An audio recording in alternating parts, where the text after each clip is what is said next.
Hello everyone out there. So आज हम लेके आए हैं बच्चों साइकोलॉजी का क्लास 11th का सेकंड चैप्टर। और इस सेकंड चैप्टर का नाम क्या है? That is methods of inquiry in psychology. Basically हम इसमें बात करेंगे किस तरीके से साइकोलॉजी में जो हमारी इंक्वायरी के डिफरेंट मेथड्स जो है वो होते हैं। बट उससे पहले हमें पता होना चाहिए कि साइकोलॉजी में जो हमारे इंक्वायरी करने की या टेस्ट करने के मेथड्स हैं या फिर डाटा कलेक्ट करने के मेथड्स हैं, उनका बेसिक गोल क्या होता है।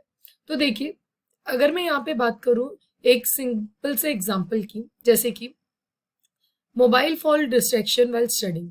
ये एक केस स्टडी है जिसमें कि आपको एक क्वेश्चन मार्क आपके दिमाग में आया है कि यार बच्चे जो हैं वो मोबाइल फोन को किस तरीके से यूज करते हैं, पढ़ते वक्त कितनी बार यूज करते हैं, नहीं करते। ठीक है, तो यहाँ पे ये जो प्रॉब्लम है, अब इस प्रॉब्लम को सॉल्व करने का तरीका क्या है? इसको सॉल्व करने का तरीका जो है वो हम क्या बोलते हैं? साइंटिफिक है। बिकॉज आपने फर्स्ट चैप्टर में पढ़ा है कि जो साइकोलॉजी है उसको हम साइंसेस में बेसिकली इसीलिए कंसिडर करते हैं बेटा। क्यों? क्योंकि वो जो मेथड यूज करता है, कौन? साइकोलॉजी जो प्रॉब्लम सॉल्विंग मेथड यूज करता है वो कौन सा है? वो साइंटिफिक मेथड है जो कि कहीं ना तो कहीं साइंटिस्ट भी रिसर्च के टाइम पे यूज करते हैं। तो इसी वजह से हम इस साइंटिफिक मेथड के स्टेप्स को भी समझेंगे और जानेंगे उससे पहले कि बेसिक गोल्स हमें क्या क्या पता होने चाहिए या इंक्वायरी से हमें क्या क्या पता चलना चाहिए। अगर मैं आपको टॉपिक दूं, mobile phone distraction while study, ठीक है, पढ़ते वक्त फोन की वजह से डिस्ट्रैक्शन। तो यहाँ देखिए मेनली 5 गोल्स होते हैं साइकोलॉजी के साइकोलॉजी इंक्वायरी के। ठीक है, फर्स्ट इज डिस्क्रिप्शन। डिस्क्रिप्शन मतलब आपको ये जानना है कि क्या हो रहा है, एग्जैक्टली प्रॉब्लम क्या है, ठीक है, हो क्या रहा है। फिर आता है प्रिडिक्शन। प्रिडिक्शन मतलब होता है कि आगे जाके क्या हो सकता है। ये जो चीज हो रही है कि बच्चे जो है वो डिस्ट्रैक्ट हो रहे हैं पढ़ाई की वजह से, हैपनिंग। ओके, सो ये तो आ गया हमारा डिस्क्रिप्शन में। लेकिन अब इसी आदत की वजह से कि बच्चे कंटिन्यूसली क्या कर रहे हैं, बच्चे कंटिन्यूसली फोन को चेक कर रहे हैं या फोन की वजह से डिस्ट्रैक्ट हो रहे हैं पढ़ते वक्त, तो उसकी वजह से आगे जाके उनको क्या क्या दिक्कतें हो सकती हैं। कॉन्सेंट्रेशन लेवल लो हो सकता है, ठीक है, आप लोगों की पढ़ाई में मार्क्स कम आ सकते हैं, आपकी प्रिपरेशन लो हो सकती है। तो ये सारे हम क्या बोलते हैं? प्रिडिक्शन, अनुमान लगाना। ठीक है, कि अभी ये जो प्रॉब्लम है इसकी वजह से आगे जाके क्या क्या चीजें प्रॉब्लम्स आ सकती हैं। फिर हम करते हैं एक्सप्लेन कि ऐसा क्यों हो रहा है। शायद नोटिफिकेशन है बच्चों ने, माइट भी इसलिए हो रखा हो, बार बार उसका फोन रिंग कर रहा होगा, इस वजह से वो डिस्ट्रैक्ट हो रहा होगा। उसे फोन को एकदम अपनी बुक के साइड में रखा होगा इसलिए डिस्ट्रैक्ट हो रहा होगा, उसमें लाइट ओपन हो रही होगी उसकी वजह से डिस्ट्रैक्ट हो रहा होगा। सो यहाँ पे आप क्या करते हो बेसिकली, जस्ट एक सेकेंड। सो बेटा यहाँ पे आप एक्सप्लेन करते हो कि ऐसा क्यों हो रहा है, ये पर्टिकुलर प्रॉब्लम बार बार अराइज क्यों हो रही है। ठीक है, नेक्स्ट इज कंट्रोल, कि हम किस तरीके से इस चीज को मैनेज कर सकते हैं। कैसे रोक सकते हो आप? नोटिफिकेशन ऑफ कर दो, फोन साइलेंट पे कर दो, फोन को डेस्क से बहुत दूरी पे रखो जहाँ पे आप आपके पेरेंट्स हो, पेरेंट्स को सबमिट कर दो। इस तरीके से आप क्या कर सकते हो, आप उस चीज को कंट्रोल कर सकते हो। Apply, where can we apply, हम अप्लाई इट, हम कहाँ पे उसको अप्लाई कर सकते हैं? हम डेली लाइफ में उसे यूज कर सकते हैं, पढ़ते वक्त यूज कर सकते हैं, स्कूल्स में यूज कर सकते हैं, right. So there are different ways जहाँ पे आप उसको अप्लाई कर सकते हो, यूज कर सकते हो। So these are the 5 goals of psychological inquiry. Description, what is happening, prediction, what may happen next, explanation, ऐसा क्यों हो रहा है, कंट्रोल, हम किस तरीके से इस बिहेवियर को कंट्रोल कर सकते हैं, एप्लीकेशन, हम इसको कहाँ पे अप्लाई कर सकते हैं। ठीक है, यहाँ पे हमारा ये फर्स्ट टॉपिक खत्म होता है। अब हम बढ़ते हैं बेटा सेकेंड टॉपिक की ओर। सेकेंड टॉपिक है हमारा वो है कंडक्टिंग साइंटिफिक रिसर्च। अब देखो, ये जो आपका साइंटिफिक रिसर्च है, मैंने अभी अभी आपको बताया था कि जो हमारी साइकोलॉजी है एज ए डिसिप्लिन हम उसको 2 जगह रखते हैं, साइंसेस में भी रखते हैं और उसको हम सोशल साइंसेस में भी रखते हैं। उसका रीजन क्या है? साइंस में रखने का रीजन ये है कि साइकोलॉजी में जो रिसर्च का मेथड यूज किया जाता है सेम साइंटिस्ट के द्वारा किया जाता है use in conducting scientific research. तो इसके बेसिकली यहाँ पे आपकी बुक में 4 स्टेप्स दे रखे हैं, इसको आप हम समझते हैं। पहला जो स्टेप है वो है कॉन्सेप्चुअलाइजिंग अ प्रॉब्लम। बेसिकली हम क्या करते हैं, हम इसमें टॉपिक को चूज करते हैं, ठीक है, फर्स्ट स्टेप में हम टॉपिक चूज करते हैं कि हमें किस चीज पे काम करना है, सेट रिसर्च क्वेश्चंस, और उसके बाद हम उस पर क्या करते हैं, रिसर्च करते हैं। ठीक है, पहले आपने ये देखी कि आपको प्रॉब्लम क्या है, उस चीज के ऊपर काम कर रहे हैं, टॉपिक लिया, उसके ऊपर फिर आपने क्या कंडक्ट की, रिसर्च कंडक्ट की। सो ये दोनों पार्ट्स किस में आते हैं, ये आते हैं कॉन्सेप्चुअलाइजिंग अ प्रॉब्लम में। सेकेंड आता है बेटा कलेक्टिंग डाटा। डाटा कलेक्ट कहाँ से करेंगे, तो देखो यहाँ पे आप क्या करते हो, आप सबसे पहले तो ये डिसाइड करते हो कि किन पार्टिसिपेंट्स को आपको देखना है।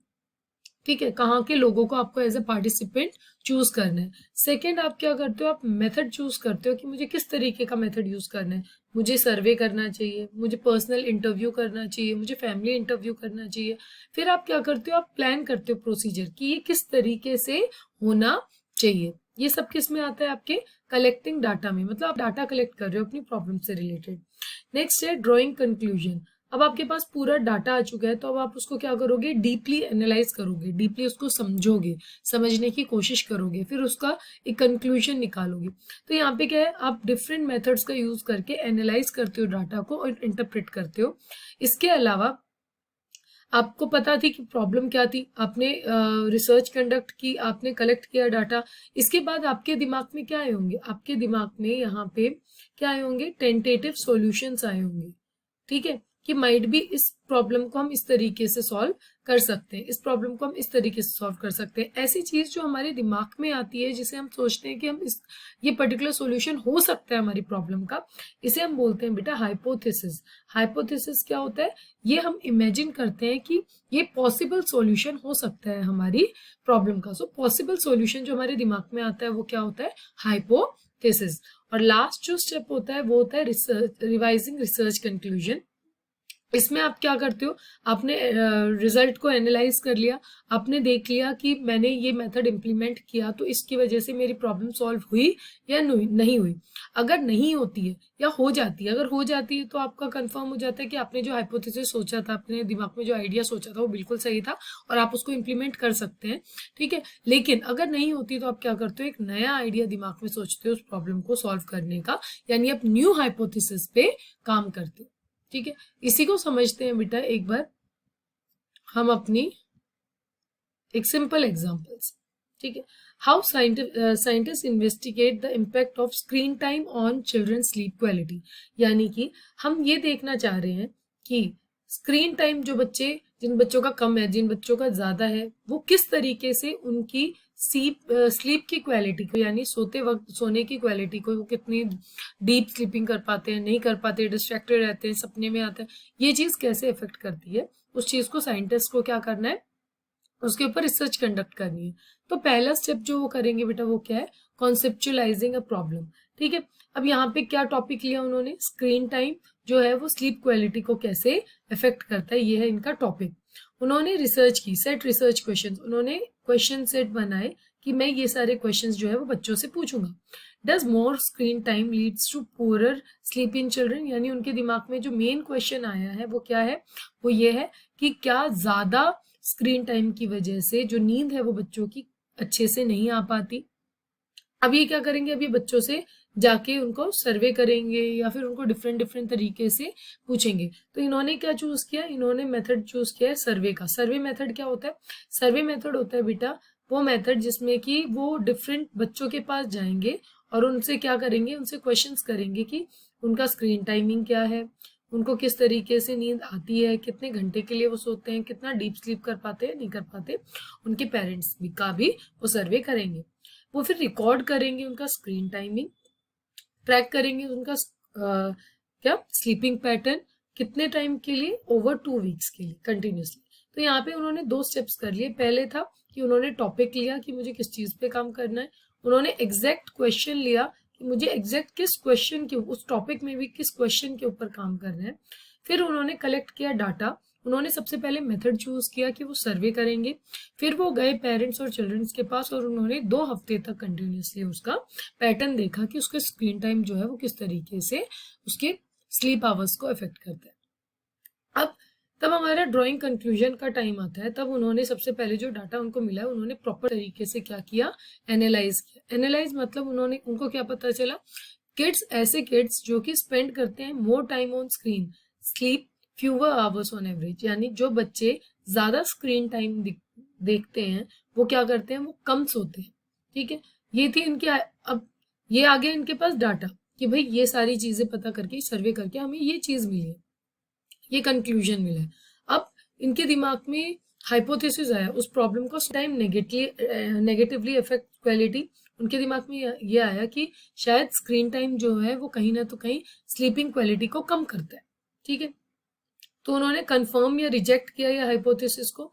उन्होंने देखा कि फ्रीक्वेंट स्क्रीन टाइम जो है वो कंफर्म करता है इफेक्ट स्लीप को, यानी कि वो कहीं ना तो कहीं आपकी नींद को इफेक्ट करता है। अगर आप बहुत ज्यादा स्क्रीन देखते हैं तो आपको ढंग से नींद नहीं आती, आप कम सो पाते हैं। ठीक है, इवन सपने में भी आपको जो आप लोगों ने स्क्रीन पे देखा होता है वो कहीं ना तो कहीं सपने के तौर पे आ रहा होता है।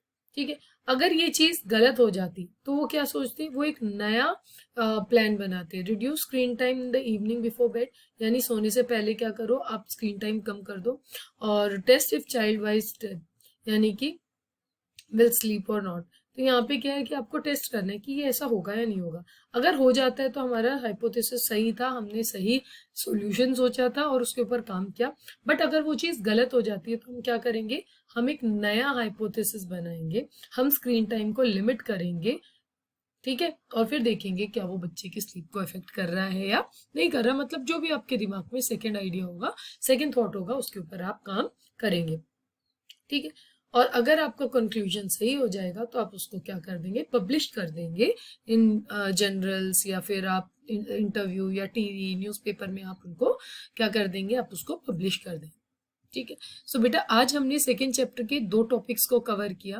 पहला टॉपिक जो हमने बात की थी वो थी गोल्स क्या क्या थे आपके, किसके, साइकोलॉजिकल इंक्वायरी के। सो 5 गोल्स थे। डिस्क्रिप्शन कि क्या हो रहा है, प्रिडिक्शन कि इस बिहेवियर की वजह से आगे क्या क्या हो सकता है, एक्सप्लेनेशन कि ऐसा क्यों हो रहा है, फोर्थ कंट्रोल किस तरीके से हम इसको कर सकते हैं, फिफ्थ हम इस कंट्रोल करने वाले मेथड को कहाँ पे अप्लाई कर सकते हैं। फिर हमने बात की थी साइंटिफिक मेथड की। साइंटिफिक मेथड में बेसिकली आपकी बुक में कितने स्टेप्स दिए हैं, 4 स्टेप्स दिए हैं। पहला क्या है बेटा, कॉन्सेप्चुअलाइजिंग द प्रॉब्लम, यानी आप क्या करोगे, आप टॉपिक लोगे कि आपको किस पे काम करना है, और आप एक स्पेसिफिक क्वेश्चन लोगे उस टॉपिक में भी कि मुझे इस टॉपिक में से इस पर्टिकुलर क्वेश्चन पे ही काम करना है। सेकेंड, आप करोगे लोगों से उनका डाटा कलेक्ट, उसके लिए आप मेथड सेलेक्ट करोगे, प्लान बनाओगे और उसको फिर बाद में एग्जीक्यूट करोगे। एग्जीक्यूट करने के बाद आप क्या करोगे, आपके पास जो डाटा आया है उसको अच्छे से एनालाइज करोगे। एनालाइज करने के बाद अपने दिमाग में सॉल्यूशन को हम क्या बोलते हैं, टेंटेटिव सॉल्यूशन सोचने को बोलते हैं, हाइपोथेसिस सोचना। आप उस प्रॉब्लम की टेंटेटिव सॉल्यूशन सोचोगे और उसको फिर क्या करोगे, परफॉर्म करके देखोगे। अगर वो टेंटेटिव सॉल्यूशन सही काम कर जाता है तो आप लोग अपनी पब्लिश कर सकते हो रिसर्च, वरना फिर आप क्या करोगे, आप कोई और हाइपोथेसिस यानी सॉल्यूशन सोचोगे कि क्या पता अगर ये चीज काम नहीं करी तो दूसरा काम करेगा, और फिर आप अपना क्या करोगे, प्रॉपर तरीके से आप उसको रिसर्च को पब्लिश कर दो। सो आई होप आपको ये दोनों टॉपिक्स बहुत ही अच्छे से समझ आए होंगे। सेकेंड चैप्टर क्लास 11 साइकोलॉजी की आगे वीडियोस देखने के लिए please do like subscribe my channel. Thank you for today's class.